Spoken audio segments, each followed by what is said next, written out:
দৌড়াও, ভয় পেও না, আমি আছি। এই একটি বাক্য এখন কাঁদাচ্ছে পুরো বাংলাদেশকে।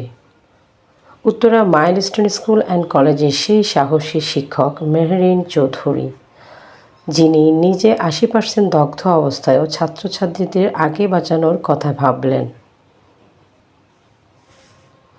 নিজের জীবন হাতে নিয়ে বারবার বলে গেলেন, দৌড়াও, ভয় পেও না, আমি আছি।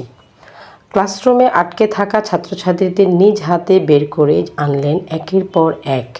চোখের সামনে ধোঁয়া আর আগুন, কিন্তু তিনি থামেননি, পিছু হাঁটেননি। বাংলাদেশ সেনাবাহিনীর মতে তার অদম্য সাহসিকতায় ২০ জন শিশুর প্রাণ রক্ষা পেয়েছে।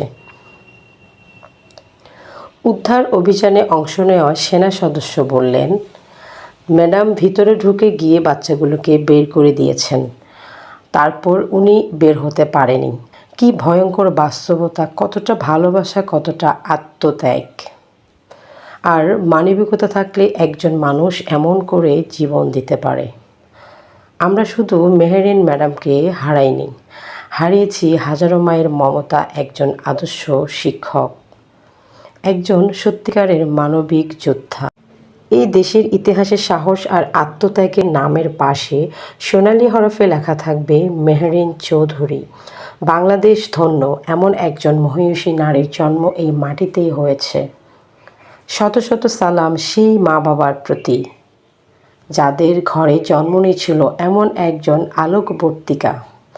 আল্লাহর দরবারে আমাদের আকুল প্রার্থনা, মেহরিন ম্যাডামকে জান্নাতুল ফেরদৌসের সর্বোচ্চ মর্যাদা দান করুক।